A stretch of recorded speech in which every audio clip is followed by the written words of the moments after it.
Here is Quideo number 3, the basic question. So the basic question says, a string of Christmas lights contains 20 lights. The lights are wired in a series so that if any light fails, the whole string will go dark. Each light has a probability of 0.02 of failing during a 3-year period. The lights fail independently of each other. What is the probability that the string of lights will remain bright for 3 years? So the first thing to notice about this question is that it says the lights fail independently of each other, and that is the first rule of a binomial distribution. So we can look and see if it follows all of the other rules as well, so we can use a binomial distribution to solve the probability. So the first rule is, are all of the trials independent? And that's given to us, so the answer is yes. The second rule is there a discrete number of trials? And that would be yes, because it says there are 20 lights in a string of the Christmas lights.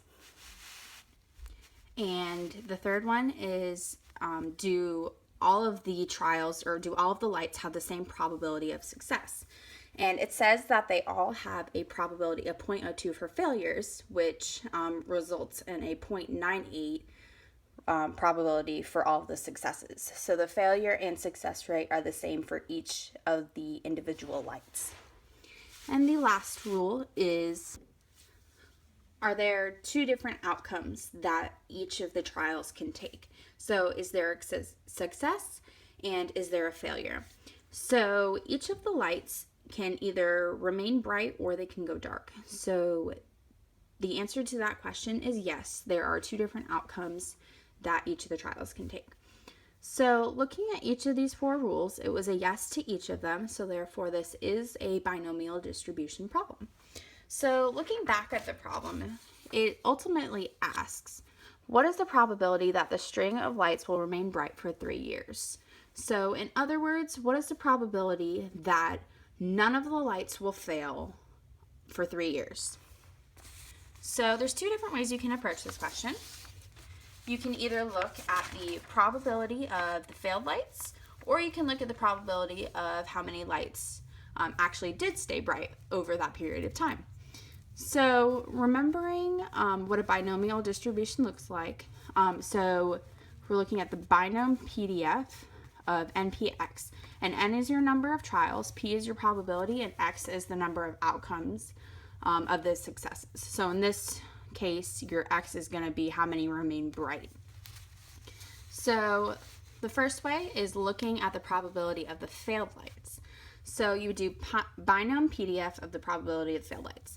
So your N value is going to be your 20 lights, because that's how many trials we have. The probability is 0.02 that fail, and that's given in the problem. And then X is 0 remain bright, because the problem said that if one light goes out, the entire strand goes out. So therefore, if there's a 0.02 chance that one fails, all of the other ones will not remain bright as well. So when you plug this into your calculator, so you do that by going to second and then hitting vars, second and then vars, which has the distribution on it.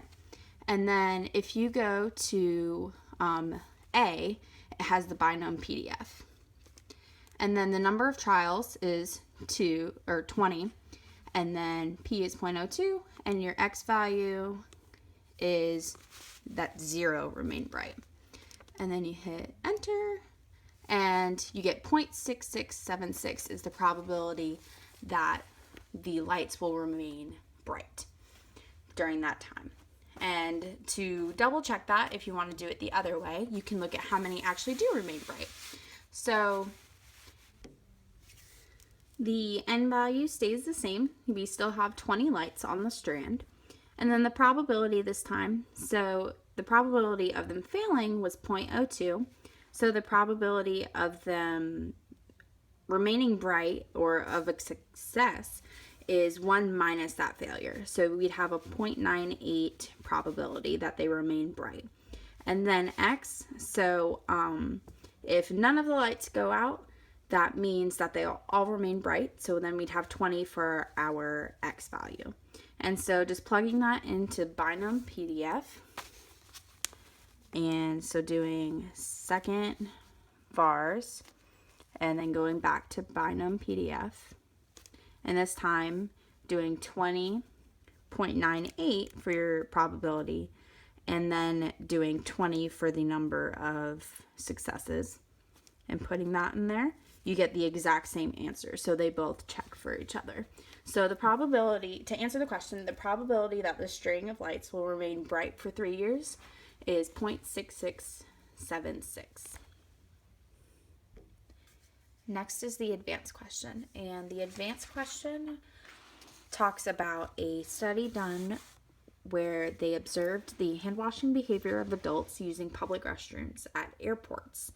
And then it gives a press release that says, although illnesses as deadly as SARS and as troublesome as the common cold can be spread hand to hand, the survey sponsored by the American Society of Microbiology found that many people passing through major U.S. airports don't wash their hands after using the public facilities. More than 30% of people using restrooms in New York airports, 19% of those in Miami's airport, and 27% of air travelers in Chicago aren't stopping to wash their hands. The survey, conducted by Worthland Worldwide in August 2003, observed 7,541 people in public washrooms in New York, Chicago, San Francisco, Dallas, Miami, and Toronto. And then it says that these results were then generalized to people who use public restrooms. And the first question is, what is the population of interest? So the population of interest for this problem would be people in the U.S. who use public restrooms or are interested in the number of germs and bacteria in public restrooms that they use almost on a day-to-day basis. And the second question says, was the sample selected in a reasonable way? And the answer to that question would be no. It was not selected in a reasonable way because it only took into account people that use public restrooms at airports. And it says they generalized it to people who use public restrooms anywhere.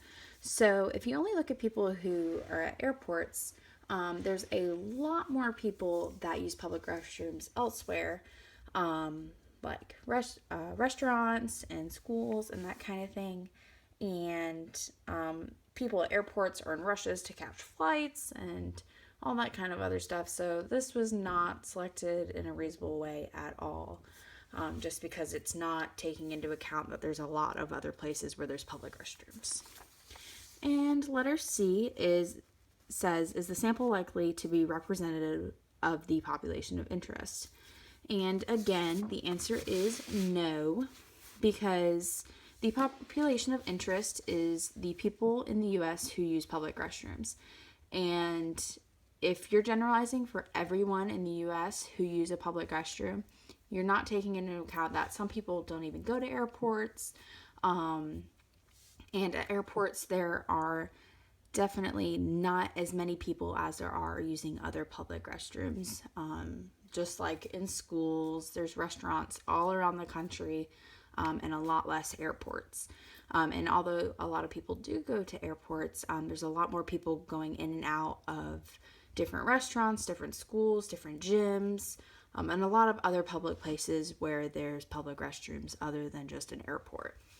So this sample is definitely not likely to be representative of people in the U.S. using public restrooms.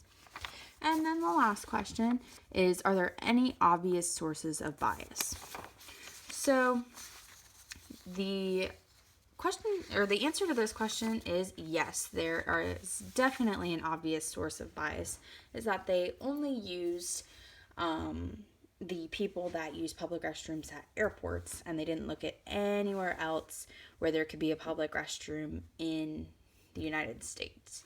And then you can come into account gender and how many people they looked at males versus females.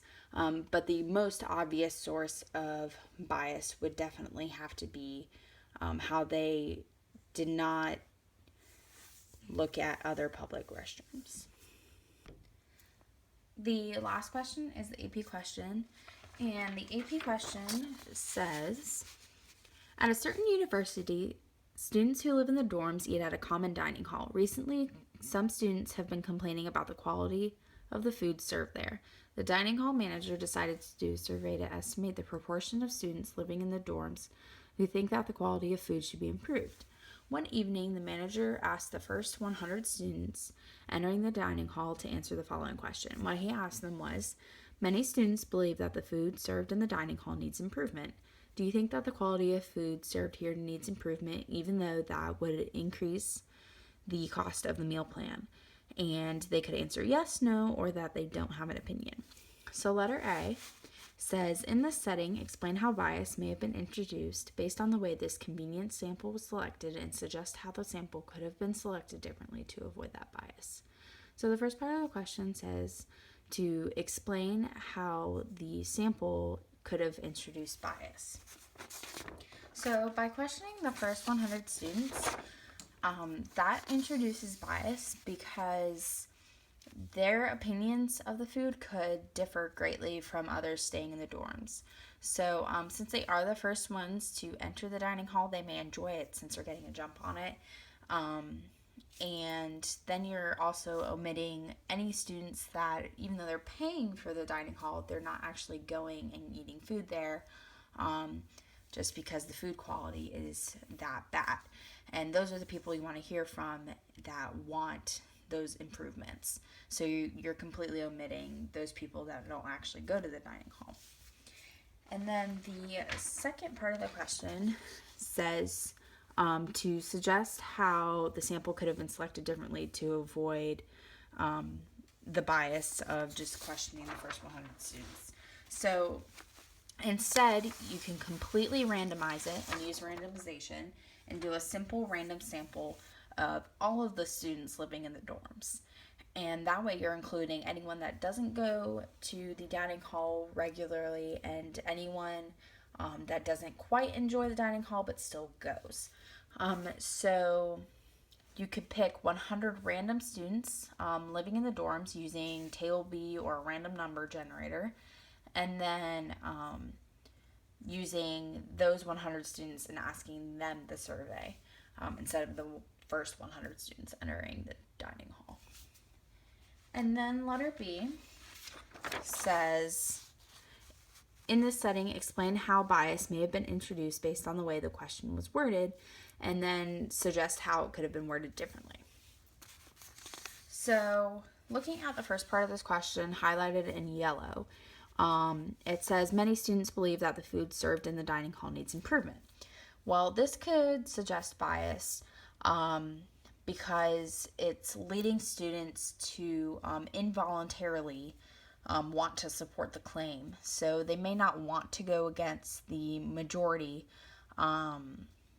even though they don't think that the food needs improvement. They may want to be like, oh, well, I need to support this claim, so I'm going to choose yes, that it needs improvement. So that can be a source of bias.